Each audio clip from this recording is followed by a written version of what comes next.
नमो अर्हन्ताणं नमो सिद्धाणं नमो आयर्याणं नमो वज्रायाणं नमो लोये सवसाहूणम्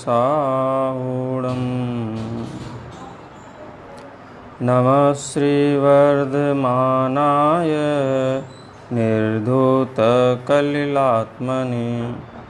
सालोकानां त्रिलोकानां यद्विद्यादर्पणायते।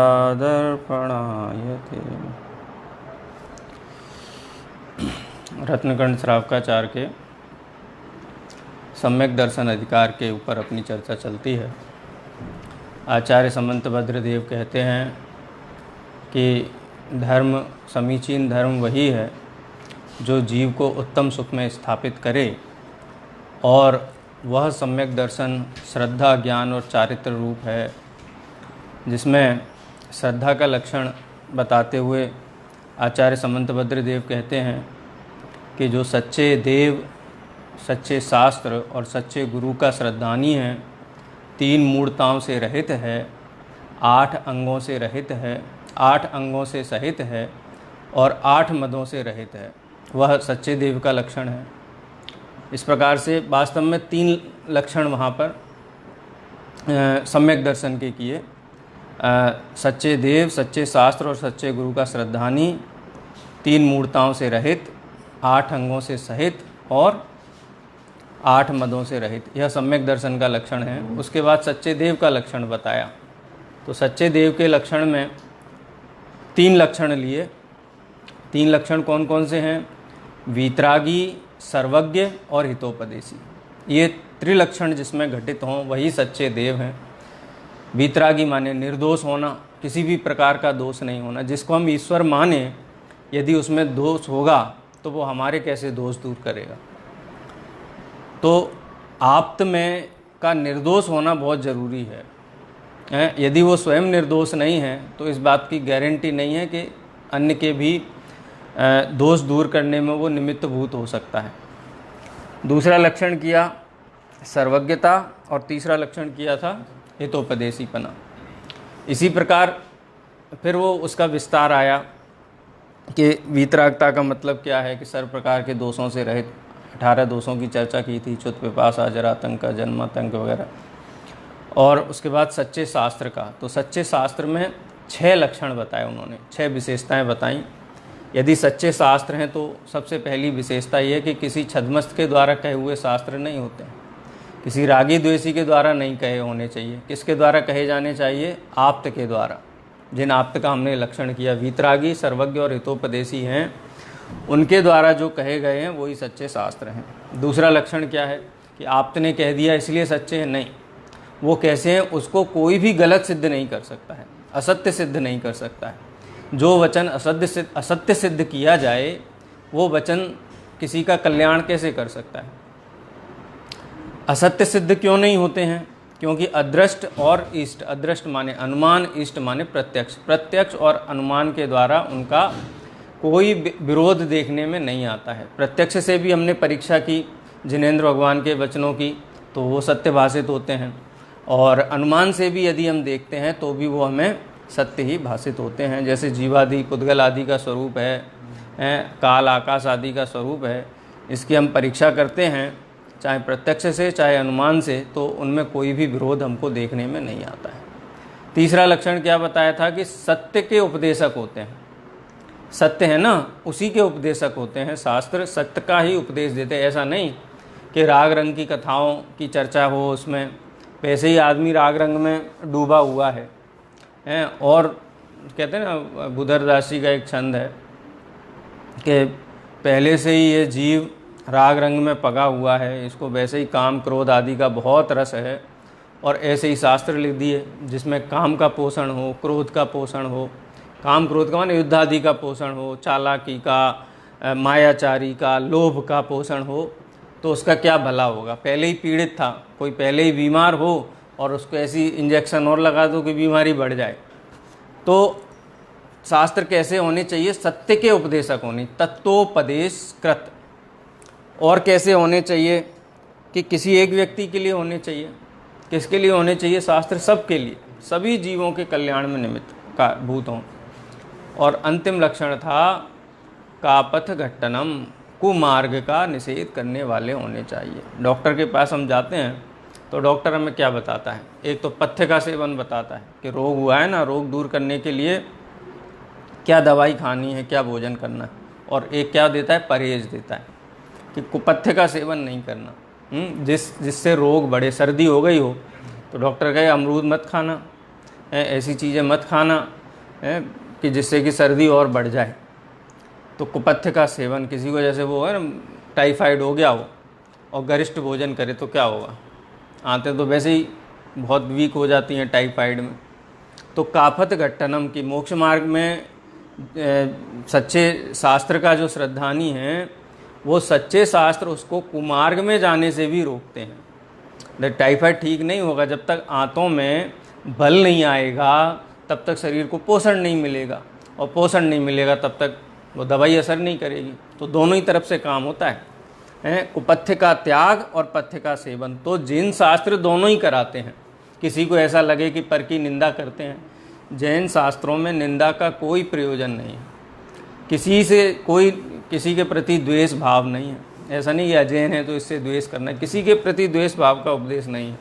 हाँ, सत्य का उद्घाटन होना चाहिए, सत्य का उसको छिपाया नहीं जाना चाहिए। जो सत्य है वो बिल्कुल निर्भय रूप से वो सामने आना चाहिए।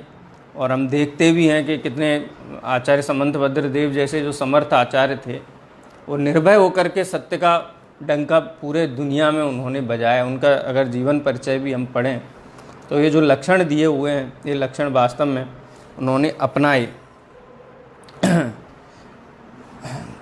अब 10वें नंबर के छंद में 4 लक्षणों के द्वारा सच्चे मुनि का लक्षण यहाँ बताते हैं।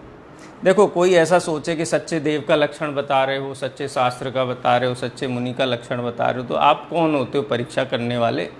आप कौन होते हो उनके लक्षणों की चर्चा करने वाले? वो तो अपने से कितने बड़े हैं। देव तो तीनों लोगों के स्वामी हैं, शास्त्र हैं, उनके द्वारा कहे हुए वचन हैं। अपन कौन होते हैं उसकी परीक्षा करने वाले लक्षणों के द्वारा?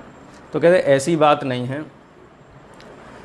हीरे का व्यापारी बनना है, हीरे का रत्नों का व्यापारी बनना है। अब चाहे 5 करोड़ का हीरा हो चाहे 50 करोड़ का हो, उसको परखना तो पड़ेगा ही ना। स्वीकार करने के पहले उसका कितना बहुमान करना है, उसकी कितनी कीमत है, इसके लिए उसकी परख तो करनी पड़ेगी ना। और परख करने के लिए अपने पास क्या होना चाहिए? पारखी नज़र होना चाहिए। तो आचार्य समंतभद्र देव ये आपको पारखी नज़र दे रहे हैं कि सच्चे देव का स्वरूप क्या है, सच्चे शास्त्र का स्वरूप क्या है, सच्चे गुरु का स्वरूप क्या है। यहाँ ऐसा बिल्कुल नहीं लेना कि हमको दुनिया भर में जा कर के देखना है कि ये सच्चे हैं वो झूठे। नहीं, अपने श्रद्धा में सच्चे देव का स्वरूप स्पष्ट होना चाहिए, सच्चे शास्त्र का स्वरूप स्पष्ट होना चाहिए, सच्चे गुरु का स्वरूप अपने ज्ञान में स्पष्ट होना चाहिए। पंडित टोडरमल जी ने इस संबंध में बहुत एक महत्वपूर्ण बात कही है कि देव, गुरु और शास्त्र धर्म के आधार हैं। ये तो बेस है ना। जैन धर्म की आधारशिला कौन है? सर्वज्ञ हैं, क्योंकि सर्वज्ञ के द्वारा बताया गया धर्म है। केवली पण्णतम धम्मम शरणम पवज्जामि, कहते हैं कि नहीं? केवली पण्णतम माने केवली के द्वारा प्रणीत बताया गया।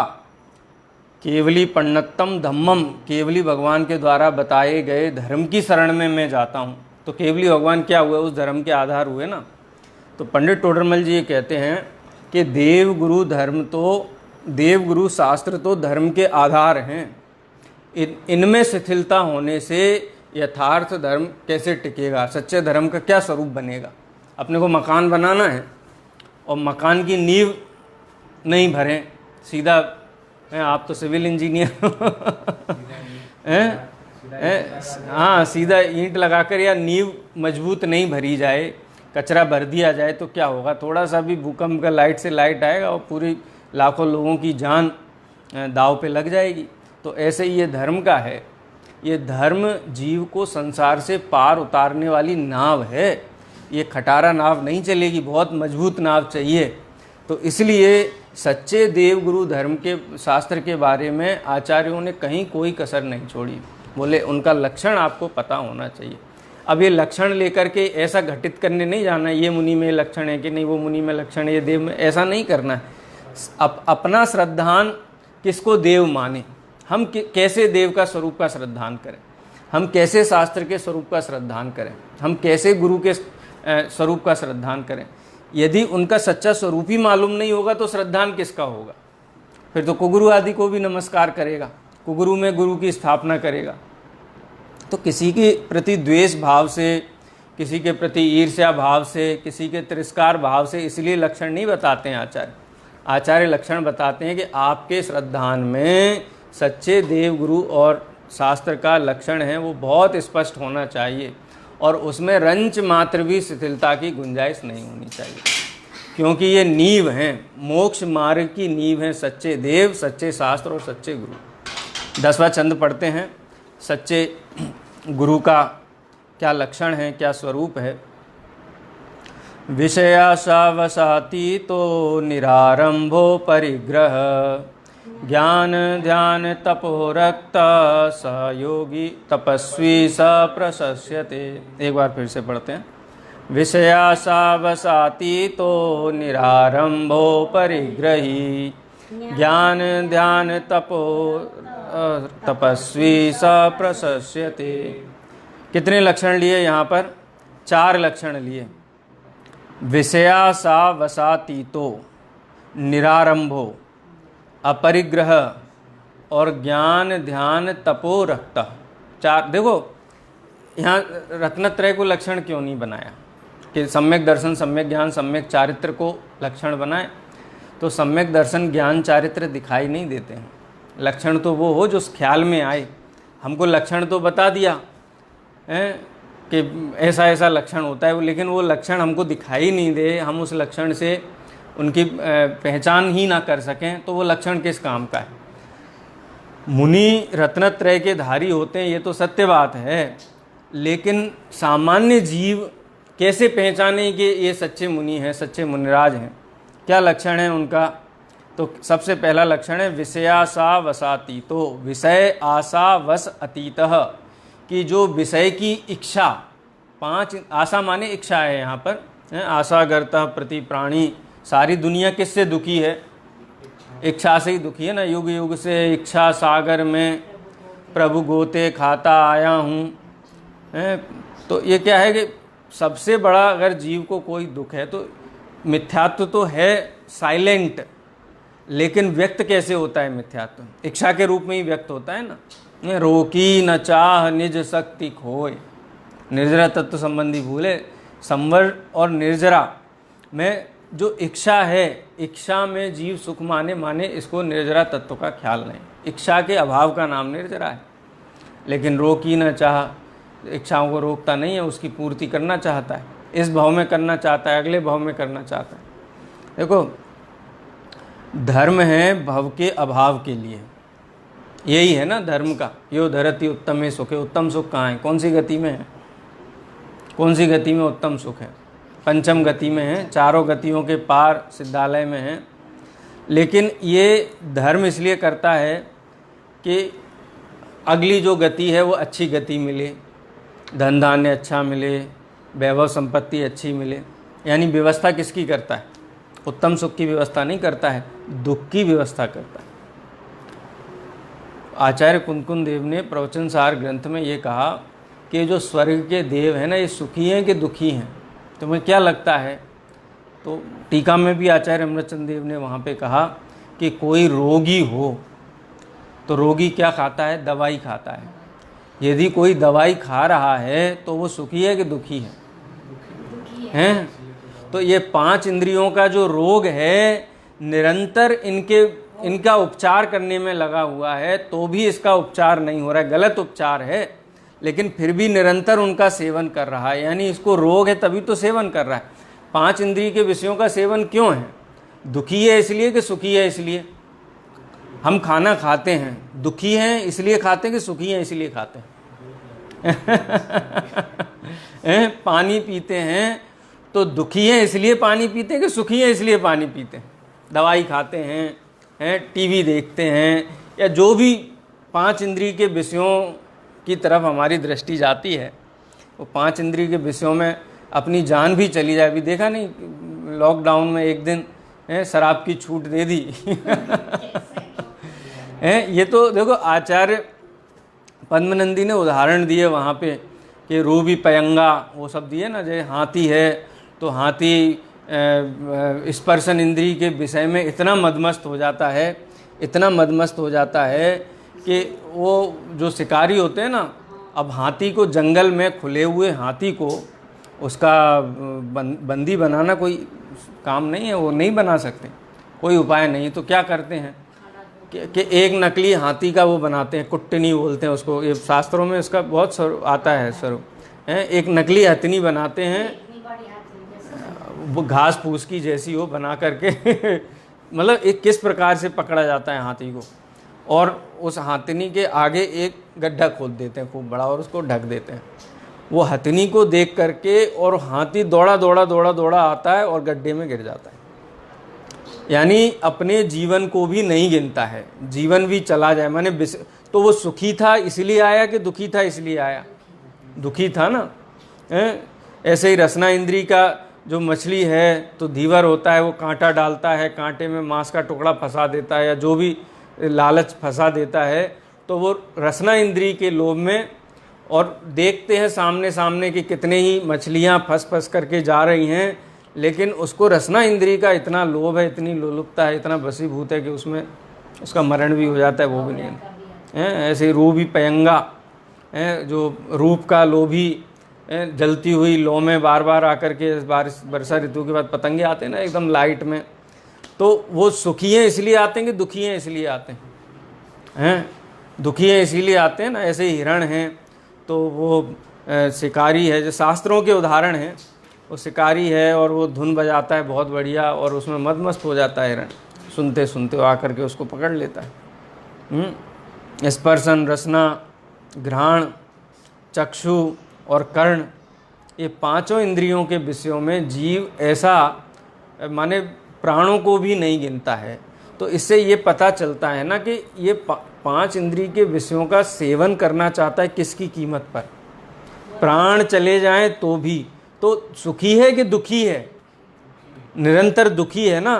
तो आचार्य कुंदकुंद देव ये कहते हैं कि जो स्वर्ग के देव हैं वो सुखी नहीं है। क्यों?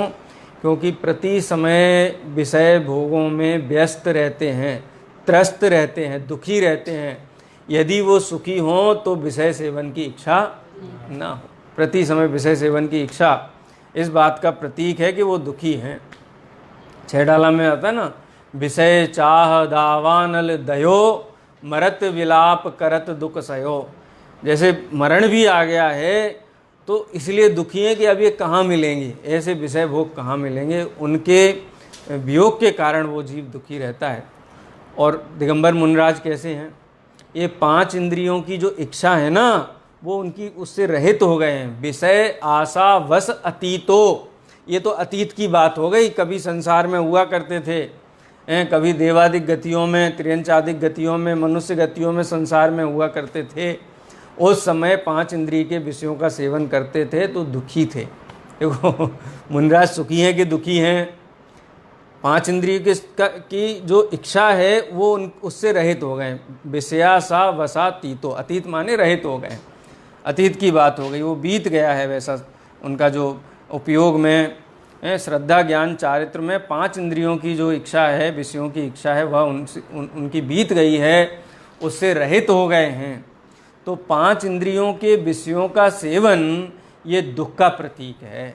जो भी जीव को ज़्यादा विषय हैं वो ज़्यादा दुखी है हैं ज़्यादा। देखो करोड़पति ज़्यादा दुखी है कि एक सामान्य व्यक्ति ज़्यादा दुखी है, जिसके पास बस उतनी व्यवस्था है, ज़्यादा व्यवस्था नहीं है,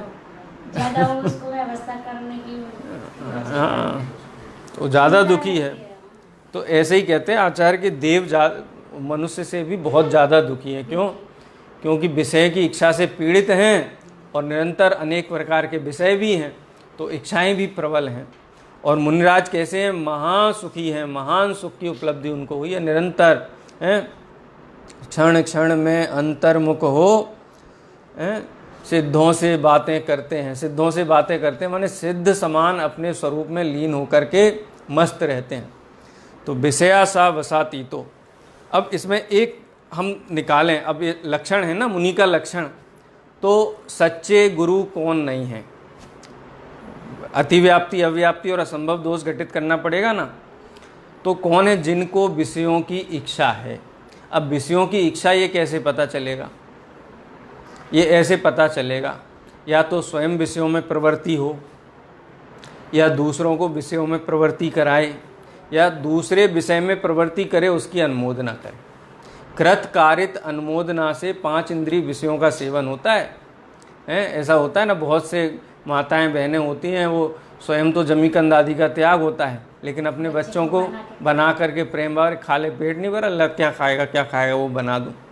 तो वो अभक्ष्य भक्षण के जैसा ही है, माने अति ग्रद्धता के साथ, तीव्र राग के साथ बनाया गया। कई लोग ऐसा प्रश्न भी पूछते हैं कि हम तो नहीं खाते और बनाना भी नहीं चाहते हैं, लेकिन परिवार है, संयुक्त परिवार है, घर के दूसरे भी सदस्य हैं, अब जिम्मेदारी है तो और नहीं करेंगे तो बहुत इस प्रकार के वो हो जाएगा।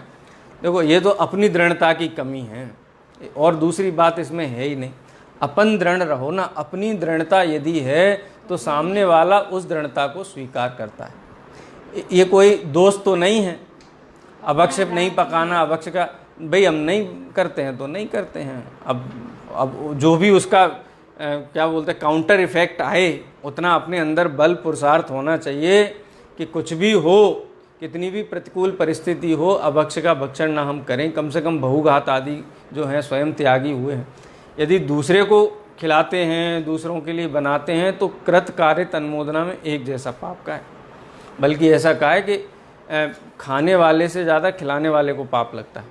ऐसा आता है, खाने वाले को पाप नहीं लगता है, खिलाने वाले को ज़्यादा पाप लगता है। कदाचित खाने वाले को तो 0 पाप लगे और खिलाने वाले को 100% पाप लगता है। मुनि, दिगंबर मुनि आहार लेते हैं, बोलो आहार के आरंभ परिग्रह का कितना पाप है उनको? रंच मात्र भी पाप नहीं है। देखो वो तो भक्ति भाव है, पुण्य भाव है, तो भी आरंभ परिग्रह का जो भी है हमारे गृहस्थी के उसके अनुकूल पुण्य का बंध है, वो एक अलग बात है।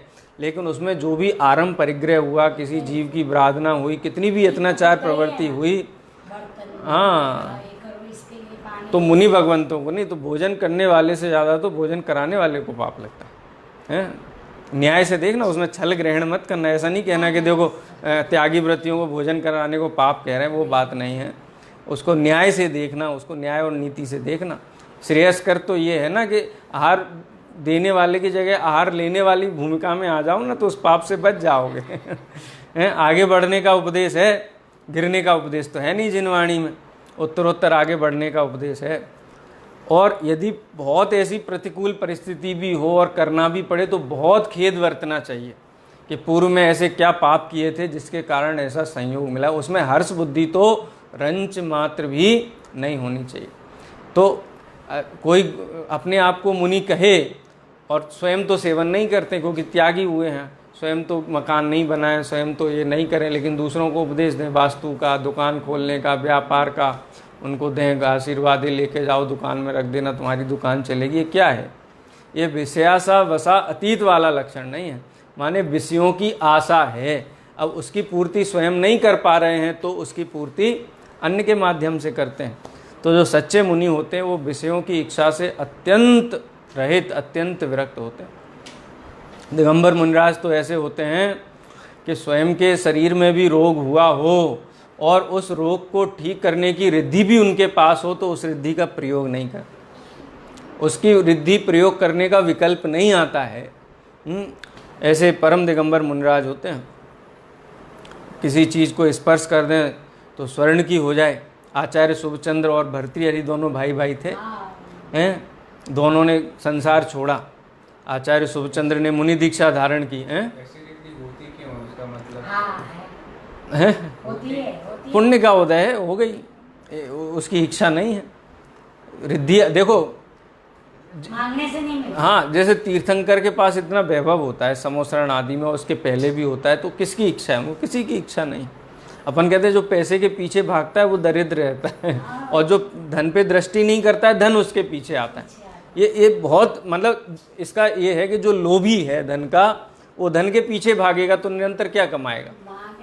पाप कमाएगा और अपनी न्याय नीति के मार्ग पे रहेगा तो क्या होगा? पुण्य का बंद होगा। अरे वर्तमान में नहीं होगा तो कालांतर में वो चीज होगी। तो ये नियम है कि जिसको धन की, देखो जो लोकोत्तर मार्ग पे दृष्टि रखते हैं ना, वो सामान्य पुरुष नहीं होते हैं कभी, वो सलाहका पुरुष होते हैं, महापुरुष होते हैं। क्यों? क्योंकि उनकी दृष्टि धन पे, विषय इन पे होती ही नहीं है, उनकी तो आत्मा पे दृष्टि होती है। और जैसे हीरा होता है ना, तो हीरे की पैकिंग किस में होती है? पुड़िया में। हीरे के सामने बॉक्स की क्या कीमत है? कोई कीमत नहीं है। लेकिन पैकिंग ऊंचे से ऊंची होती है, अच्छे माल की पैकिंग भी अच्छी होती है। तो जिनके परिणाम बहुत उत्कृष्ट हैं, जो 5 इंद्रिय के विषयों से इच्छा नहीं है जिनको, उनको सहज ही इतनी अनुकूलताएं होती हैं, उन अनुकूलताओं की तरफ दृष्टि भी नहीं होती, उनमें सुख भी नहीं मानते हैं। तो भर्तृहरि और शुभचंद्राचार्य दोनों घर छोड़ करके निकले। भर्तृहरि ने रसायन सिद्धि में अपना पूरा जीवन लगा दिया। वो रसायन सिद्ध करते थे, बहुत कष्ट के साथ में बहुत शोध खोज की, एक ऐसा रसायन सिद्ध किया कि जिससे पाषाण खंड को स्वर्ण बनाया जा सके। और जब वो सिद्धि हो गई तो उनको ऐसा विकल्प आया कि शुभचंद्र हैं, उनके पास जाकर के मैं उनको बताऊं कि तुमने क्या पाया, हमने तो ये निधि पाई है अपनी तपस्या से। और जब आए आचार्य शुभचंद्र के पास और उनसे कहा, वो तो नग्न दिगंबर मुनिराज, तो बहुत करुणा आई उनको ऊपर, बहुत करुणा आई। तो जिस पाषाण खंड पे बैठे हुए थे, सहज ही वो पसीना उनका निकला और पाषाण खंड पे पड़ा और वो स्वर्ण का हो गया। कहने का तात्पर्य ये है कि एक क्षण भी उन्होंने रसायन सिद्धि के लिए नहीं लगाया। एक कथा आती है,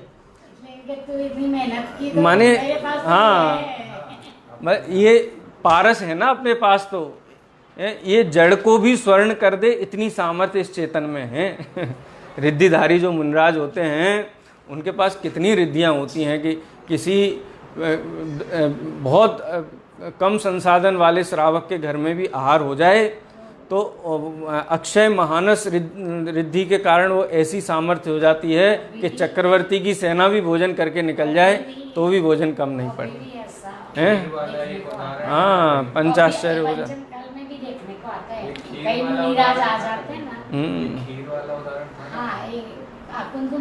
हाँ हाँ, मतलब ऐसे बहुत है प्रथमान योग में, लेकिन अंतरंग में विषयों की इच्छा बिल्कुल नहीं है। कई बार ऐसी चर्चा चलती है कि नग्न दिगंबर मुनिराज के पास ज़्यादा वैभव है कि चक्रवर्ती के पास ज़्यादा वैभव है। भौतिक वैभव की बात करते हैं, अंतरंग 3 कसाय चौकड़ी का वैभव उसकी तो कोई तुलना है ही नहीं। अरे चक्रवर्ती तो 60,000 वर्ष तक भटकता है तब जा कर के वो कमा के लाता है। नग्न दिगंबर मुनिराज को तो तीनों लोग सहज नमते हैं, और रिद्धियाँ भी ऐसी होती हैं कि चक्रवर्ती के 14 रत्न उसके सामने फीके पड़ जाएं, लेकिन कभी उनके प्रयोग का भाव नहीं आता। इसीलिए वो राजा है और ये महाराज है, इनको महाराज संज्ञा होती, क्योंकि 5 इंद्रिय के विषय ये रोग हैं। ये रोग, जीव की जो इच्छा है ना 5 इंद्रिय के विषयों के सेवन की, वो इच्छा रोग है। तो 5 इंद्रिय के विषय सेवन करने वाले रोगी हैं, उनकी इच्छा रखने वाले रोगी हैं। और मुनिराज कैसे हैं? निरोगी हैं, और निरोगी होने के कारण उनको 5 इंद्रिय के विषयों की इच्छा नहीं होती है। सच्चे मुनिराज कभी 5 इंद्रिय के विषय स्वयं ना तो उनकी दृष्टि होती है, न दूसरों को उसका उपदेश देते हैं। और कैसे होते हैं? निरारंभो किंचित मात्र भी सठ काय के जीव की हिंसा उनके जीवन में नहीं होती। निरारंभ, आरंभ माने क्या होता है? हिंसा। हिंसा जो भी, जैसे अपन घर में रहते हैं हम लोग, तो घर की व्यवस्था हैं, किचन की व्यवस्था हैं, जो भी वस्त्र बर्तन जो भी संसाधन है, उन संसाधनों के मेंटेनेंस में जीवों की हिंसा होती कि नहीं होती? उस हिंसा को आरंभ कहते हैं। यानी परिग्रह जो है, उस परिग्रह के अनुरक्षण में जो भी हिंसा होती है उसे आरंभ कहते हैं। आरंभ है। देखो, परिग्रह तो एक दिन ले लिया, ये मकान हो गया। अब आरंभ तो हर मिनट हर क्षण लगा हुआ है, जीवों की हिंसा होती है। लेकिन नग्न दिगंबर, हाँ, नग्न दिगंबर मुनिराज हैं वो कैसे हैं? उनके पास कोई रंच मात्र भी परिग्रह नहीं है। ऐसा कहते हैं देह ही परिग्रह है, क्योंकि देह से तो एक क्षेत्रावकाश संबंध है। वो तो जब तक आयुष्य है तब तक देह है। उसको भी नहीं संभालते हाँ। ना, किधर उसको देख रेख रखते। देह बुद्धि नहीं है, देह बुद्धि नहीं है, इसलिए देह भी परिग्रह नहीं है। और जो पीछी कमंडल शुचि ज्ञान संयम उपकरण लखिकें गहें लखिकें धरें, उनमें भी ग्रद्धता नहीं है। किसी की हिंसा करके अगर कोई पापी पुरुष आ जाए, कोई विधर्मी आ जाए, उनसे पीछी कमंडल आदि छीने, तो उसकी रक्षा के लिए वो कुछ नहीं, एकदम अत्यंत निर्लिप्त हैं उससे। उसके कारण भी किंचित भी लेप उनको नहीं होता है। इसलिए कैसे हैं? निरारंभी हैं, यानी सटकाय की जीवों की हिंसा से अत्यंत रहित हैं। समिति आदि का पालन करते हैं, गुप्ती आदि का पालन करते हैं, किसी से ऐसे वचन ही नहीं बोलते हैं कि किसी के प्राणों का घात हो, ऐसे गमन नहीं करते हैं कि जीवों का घात हो। ऐसा कहा पंडित टोडरमल जी मोक्षमार्ग प्रकाशक में कि जीवों की हिंसा होती जाने तो गमनादिक टालते हैं। ऐसा नहीं चलना ही है, अरे देख के चल लेंगे, बहुत जीवार्थ हैं, बहुत हरि है, इस प्रकार की मार्ग है तो देख के चल लेंगे, नहीं। हिंसा होती जाने तो गमनादिक ही टालते, गमन ही नहीं करते। बिल्कुल 100% श्योर होकर के कि यहाँ ये बिल्कुल प्रासुक मार्ग है, यहाँ पर जीवों की हिंसा नहीं होगी, इंश्योर करके ही गमनादिक करते हैं।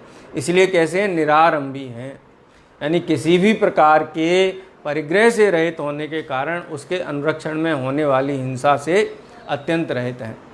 फिर भी कोई जीव मर जाए तो वो तो हिंसा होती जाने तो गमनादिक नहीं करते हैं, लेकिन फिर भी गमन करते हुए हिंसा हो जाए तो उनको रंच मात्र भी लेप नहीं होता है। उसके कारण रंच मात्र भी हिंसा नहीं होती, उनको पाप नहीं लगता है, रंच मात्र भी पाप नहीं लगता है, किंचित मात्र भी पाप का बंध उनको नहीं होता है यदि किसी की द्रव्य हिंसा हो जाए। क्यों नहीं होता है?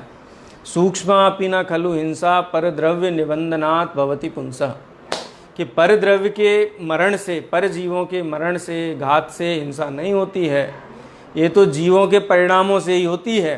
तो जिस जीव के परिणाम अत्यंत ग्रद्ध हैं, बहुत क्रूर परिणाम हैं, अथवा कहो प्रमाद सहित परिणाम हैं, तो बिना हिंसा करे भी हिंसा का पाप बांधता है, बैठे बैठे हिंसा का पाप बांधता है। और जो मुनिराज हैं वो यत्नाचार प्रवृत्ति वाले हैं, युक्ताचरण वाले हैं, बहुत सावधानी रखते हैं, और सावधानी रखने के बाद भी किसी जीव का घात हो जाए तो रंच मात्र भी उसका पाप उनको नहीं लगता है। फिर भी ऐसा नहीं है कि किसी जीव के मरने और उससे घात से हिंसा नहीं होती है तो परिणाम हम अपने अच्छे रखेंगे, लेकिन कोई मरता है तो मरने दो, हम अपने परिणाम सुधारेंगे। कई लोग कहते हैं ना ऐसा कि हमारा मन साफ है। अरे भाई, मन साफ होता है तो जीवन भी स्वच्छ होता है। यदि जीवन में अस्वच्छता है, ये इस बात का प्रतीक है कि मन में स्वच्छता नहीं है। जिनका मन निर्मल है उनके वचन भी निर्मल होते हैं और उनकी बाह्य आचरण भी अत्यंत निर्मल होता है। जिस चावल के ऊपर लालिमा नहीं होती है उस पर छिलके का दोष भी नहीं होता है कि नहीं? तो अंतरंग मन निर्मल होगा तो बाह्य में भी दिखाई देगी। नग्न दिगंबर मुनिराजों को विषयों की इच्छा नहीं है, इसलिए किसी को विषयों का उपदेश नहीं देते हैं, संसार का उपदेश नहीं देते, मोक्ष मार्ग का उपदेश देते हैं। न स्वयं सेवन में रुचि है 5 इंद्रिय के विषयों की, न अन्य को प्रवृत्त कराते हैं। निरारंभी हैं, सर्व प्रकार के परिग्रह से रहित होने के कारण उनके कारण होने वाली हिंसा से भी निरंतर बचे हुए, और प्रतिज्ञा भी है, महाव्रत है, अहिंसा महाव्रत। सठकाय जीव न हननते सब विधि दरब हिंसा टरी, सर्व प्रकार की हिंसा के त्यागी हैं, इसलिए कैसे हैं? निरारंभी। यदि कोई हिंसा का, देखो अब यहाँ भी वही 3 घटित करना, स्वयं तो निरारंभी हैं ही। आरंभ का मतलब समझ में ना, आरंभ मतलब क्या? हिंसा करना। किसके कारण? जो भी परिग्रह है। जैसे हम व्यापार करते हैं तो व्यापार में क्या होता है? हिंसा होती है ना, व्यापार करते हैं तो है हिंसा होती है उसमें। घर गृहस्थी में रहेंगे तो हिंसा होगी, हैं, शादी ब्याह आयोजन करेंगे तो हिंसा होगी, आरंभ होगा। तो मुनिराजों को इस प्रकार की कोई लोक प्रवृत्ति नहीं है तो आरंभ भी नहीं है। तो स्वयं तो आरंभ ना करें, लेकिन दूसरों को आरंभ का उपदेश देवें। ये व्यापार कर लो, इसमें बहुत लाभ है, ये व्यापार कर लो, इसमें बहुत बढ़िया है, ऐसा कर लो, ऐसा यहाँ घर बना लो, ये दिशा में वो करो, वो दिशा में वो करो, हैं। इस प्रकार का उपदेश आदि भी वो नहीं देते हैं। लौकिक जनों की संगति से ही बचते हैं। पहली बात, आचार्य कुंदकुंद देव ने चरणान योग सूचक जो चूलिका है, अंतिम अधिकार है, वहाँ ऐसा कहा कि मुनि भगवंत जो होते हैं वो अधिक गुणों वालों की संगति करते हैं, हीन गुणों वालों की संगति नहीं करते, और लौकिक जनों की संगति तो बिल्कुल नहीं करते हैं। और यदि कोई लौकिक जनों की संगति करते हैं तो वो श्रमण नहीं है, लौकिक ही है। इतना तक आचार्य कुंदकुंद देव वहाँ कहते हैं। तो अत्यंत निरारंभी हैं। और कितने 2 लक्षण हुए ना। तीसरा लक्षण अपरिग्रह है, किंचित मात्र भी परिग्रह उनको नहीं होता है। अंतरंग और बहिरंग दोनों प्रकार के परिग्रहों से रहित हैं। अंतरंग परिग्रह क्या है? सबसे पहला, सबसे बड़ा परिग्रह मिथ्यात्व। वो परिग्रह जैसा लगता ही नहीं है। परिग्रह परमाणु व्रत वाले से पूछो, किसी से बाह्य व्रत जो धारण कर लिए, बाल व्रत के, कहते हमने तो हर चीज़ में मर्यादा कर ली है, इतने कपड़े रखेंगे, इतना संसाधन रखेंगे, इतना रुपया रखेंगे, इतनी गाड़ी रखेंगे, इतनी ज़मीन रखेंगे, हर चीज़ में परिमाण कर लिया है। तो बोला कि एक मिथ्यात्व भी नाम का परिग्रह, तो बोले आप बताओ, उसमें भी परिमाण कर लेंगे, कितना रखना है, कितना छोड़ना है, हैं? तो मिथ्यात्व आदि जो परिग्रह हैं, उन परिग्रहों का परिचय ही नहीं है। मिथ्यात्व, क्रोध भी परिग्रह है। मिथ्यात्व, क्रोध, मान, माया, लोभ, 5 हुए ना, और 9 कसाय, 14 प्रकार के अंतरंग परिग्रह हैं। अंतरंग परिग्रह होने पर बाह्य परिग्रहों का भी पाप निरंतर लगता है, चाहे हो चाहे नहीं हो। हाँ, ठाका मार के हंसे तो परिग्रह लगता है, परिग्रह के जैसा। ये मुनि भगवंत है, बहुत संतुलित जीवन, बहुत निरपेक्ष जीवन, अत्यंत निरपेक्ष जीवन मुनि भगवंतों का होता है। मिथ्यात्व, क्रोध, मान, माया, लोभ, हास्य, रति, अरति, शोक, भय, जुगुप्सा, स्त्री भेद, पुरुष भेद, नपुंसक भेद, ये 14 प्रकार के अंतरंग परिग्रहों से रहित होते हैं। और बहिरंग परिग्रह तो है ही नहीं, वो तो कोई भी देख ले, किंचित मात्र भी बहिरंग परिग्रह उनको नहीं होता है। 10 प्रकार का बहिरंग परिग्रह है। खेत, मकान, क्षेत्र मकान कह लो, है, क्षेत्र माने खेत, मकान माने आवास, या खेत नहीं हो तो समझ लो कि दुकान। ऐसा नहीं कि खेत का परिमाण करना है, दुकान का परिमाण नहीं करना है, माने क्षेत्र और मकान कह करके क्षेत्र कह दिया जिससे आजीविका चले, और मकान कह दिया कि जिसमें आवास आदि हों। तो 2 परिग्रह, क्षेत्र, मकान। धन, धान्य, धान्य माने अनाज, और धन माने पशु आदि, सोना चांदी, ये सब ये इसमें ले सकते हैं। क्षेत्र, मकान, धन, धान्य।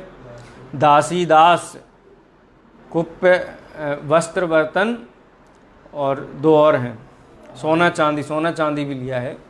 हिरण्य, सुवर्ण, क्षेत्र, मकान, हिरण्य, सुवर्ण, दासी, दास्य, बर्तन, भांडे। ये इस प्रकार से 10 प्रकार के जो परिग्रह हैं, ये 10 प्रकार के परिग्रहों से भी रहित होते हैं। बहिरंग परिग्रहों का भी उनको अभाव होता है। कितने हुए? 3 लक्षण हुए। विषय से रहित, विषयों की इच्छा से अत्यंत रहित, किसी भी प्रकार के 5 इंद्रिय 6 काय के जीवों की हिंसा से रहित, और अंतरंग बहिरंग परिग्रहों से रहित। इसीलिए उनके लिए एक शब्द दिया ना, निर्ग्रंथ, आया था ना एक सूत्र, तत्वार सूत्र में, पुलाक, वकुश, कुशील, निर्ग्रंथ, स्नातकाः निर्ग्रंथा, निर्ग्रंथ शब्द 2 बार आया था वहाँ पे, हैं? अंतरंग बहिरंग परिग्रह से रहित होते हैं। अब करते क्या हैं? ये तो चलो बता दिया कैसे होते हैं, करते क्या हैं, क्या काम करते हैं, किसकी सेवा करते हैं? पहले तो अपना घर संभालते थे, अब समाज संभालते हैं, देश संभालते हैं, विश्व संभालते हैं। बोले नहीं ऐसा नहीं करते। बहुत से लोग होते हैं कि अब साहब हमने रिटायरमेंट ले लिया दुकान से, अब क्या करते हैं, अब मंदिर का हिसाब संभालते हैं वैसा ही है, ज़्यादा फर्क नहीं है उसमें। अरे मोक्ष मार्ग तो स्वयं की शोध खोज का नाम है, आत्मश्रद्धान, आत्मज्ञान और आत्मलीनता का नाम है। संतुष्ट, देखो ऐसा नहीं है कि मंदिर का हिसाब नहीं संभालना है, संभालो, लेकिन उसको धर्म मत मानो धर्म तो पर द्रव्यों से भिन्न आत्मा की रुचि का नाम धर्म है। कोई दूसरी परिभाषा यहाँ धर्म की नहीं चलेगी, हैं? क्या करते हैं मुनि भगवंत? निरंतर ज्ञान ध्यान तपो रक्तः तपस्वी सह प्रशस्यते। निरंतर ज्ञान ध्यान में लीन होते हैं। ज्ञान ध्यान क्या है? किसका ज्ञान, किसका ध्यान? ज्ञान माने जो निज भगवान आत्मा सच्चिदानंद प्रभु आत्मा है, हर अंतर मुहूर्त में हैं, जब बाहर होते हैं तो उसी का विचार करते हैं, और जो अंदर में होते हैं तो उसी का निरंतर ध्यान करते हैं। तो इस प्रकार से ज्ञान ध्यान, यही तपो रक्तः, ज्ञान ध्यान तपो रक्तः तपस्वी स प्रशस्यते। ऐसे तपस्वी प्रशंसनीय हैं, ये तपस्वी का लक्षण है। तपस्वी माने मुनि कहो, बहुत सारे नाम हैं, मुनि, यति, साधु, श्रमण, सूरी हैं, बहुत सारे, शुभ शुभ बात रसना, बहुत सारे वैदिक ग्रंथों में भी बहुत नाम आते हैं मुनियों के। ऐसा नहीं है कि जैन ग्रंथों में ही मुनियों की प्रशंसा की गई है। अनेक वैदिक ग्रंथों में, पुराणों में ऐसा कहा गया है कि यदि कोई वात रसना श्रवण निकट हों तो उनको उच्च स्थान देना चाहिए बैठने के लिए। अपन नीचे बैठो लेकिन उनको उच्च स्थान देना चाहिए। तो ये भारतीय संस्कृति में लोग ऐसा कहते हैं भगवान महावीर ने जैन धर्म का वो किया, ऐसा आता है अन्य ग्रंथों में। अन्य ग्रंथों माने अन्य मतों में ब्राह्मणों के विरुद्ध ये धर्म की शुरुआत हुई, जबकि ब्राह्मण वर्ण की स्थापना ही चक्रवर्ती भरत ने की थी, और वो स्वयं जैन मुनि होकर के मोक्ष गए। पहले तो वर्ण व्यवस्था थी नहीं ना, वर्ण व्यवस्था स्थापित की गई, जिनके द्वारा स्थापित की गई वो स्वयं जैन मुनि होकर के गए। तो किसके विरुद्ध में जैन धर्म खड़ा हुआ? ये तो वस्तु की व्यवस्था का नाम जैन धर्म है। जो सत्य है वो जैन धर्म है। गुरुदेव श्री कहते थे ना, आ कोई वाड़ो नहीं, संप्रदाय नहीं, आ तो वस्तुनो स्वभाव छे। ये तो वस्तु की व्यवस्था का निदर्शन है। जैन दर्शन माने जो तीनों लोक की व्यवस्था जो प्रत्यक्ष और अनुमान से सिद्ध है, उसका नाम जैन धर्म है। भगवान महावीर ने कहा इसलिए उसका नाम जैन धर्म है? नहीं। भगवान आदिनाथ ने कहा उसका नाम जैन धर्म है? नहीं। जैन धर्म तो वस्तु के स्वभाव का नाम है। ऐसा वस्तु का स्वभाव आदिनाथ भगवान ने जाना और दुनिया को बताया, इसलिए कहते कि उन्होंने धर्म का प्रवर्तन किया, लेकिन धर्म की शुरुआत नहीं की। वो जो प्रवर्तन माने जो आया उसी को और आगे आगे आगे विशेष प्रकार से व्यवहार में उसको वर्तन, प्रवर्तन, प्रकृष्टेन वर्तनो प्रवर्तन है, उन्होंने उस धर्म का जीवों को बताया, संसार के जीवों को। तो ऐसे मुनि भगवंतों को अनेक नाम से वो प्रशंसा के योग्य हैं। मुनि का सच्चा लक्षण क्या है, वो लक्षण को जान करके हमको भी मुनि बनना है ना, तो पता होना चाहिए ना कैसा स्वरूप मुनि का है। इस प्रकार के 4 विशेष गुणों से युक्त जो होते हैं वह मुनि होते हैं। ज्ञान ध्यान तपो रक्तः तपस्वी स प्रशस्यते। 4 लक्षणों की चर्चा यहाँ पर की है। विषय आशा वसातीतो, यानी विषयों की इच्छाओं से रहित, आरंभ से रहित, परिग्रह से रहित, ज्ञान ध्यान और तप में लवलीन रहने वाले, मग्न रहने वाले, ऐसे तपस्वी मुनिराज कहलाते हैं। और ये लक्षण कहो या सम्यक दर्शन ज्ञान चारित्र रत्नत्रय रूप लक्षण कहो, एक ही बात है। जैसे अपन ने वहाँ घटित किए थे 7 तत्व के श्रद्धान का नाम, देवशास्त्र के श्रद्धान का नाम, उसी प्रकार से मुनि के जो अन्य लक्षण भी हैं वो भी इनमें निर्विरोध रूप से घटित हो सकते हैं। बहुत आचार्य समंतभद्र देव माने आचार्य कुंद के तुरंत बाद जो आचार्य हुए हैं, बहुत सुंदर चर्चा ये 10वें छंद में आई है। आगे 8 अंगों की चर्चा अपन करेंगे। 44 छंद है सम्यक दर्शन अधिकार में। सम्यक दर्शन अधिकार है, उसके बाद सम्यक ज्ञान अधिकार है, सम्यक चारित्र अधिकार है, उसके बाद अणुव्रत अधिकार है, गुणव्रत अधिकार है, उसके बाद शिक्षा व्रत अधिकार है, उसके बाद संलेखना अधिकार है, समाधि मरण कह लो, संलेखना कह लो, और सबसे अंत में जो 11 प्रतिमाएं हैं उनका स्वरूप है। 150 छंदों में बहुत सुंदर रत्नत्रय की चर्चा आएगी। आज यहीं विराम लेते हैं। निज निधि निज में बताई यह अनंत उपकार है, इसके लिए जिन वाणी माँ को वंदना 7 बार है, वंदना 7 बार है।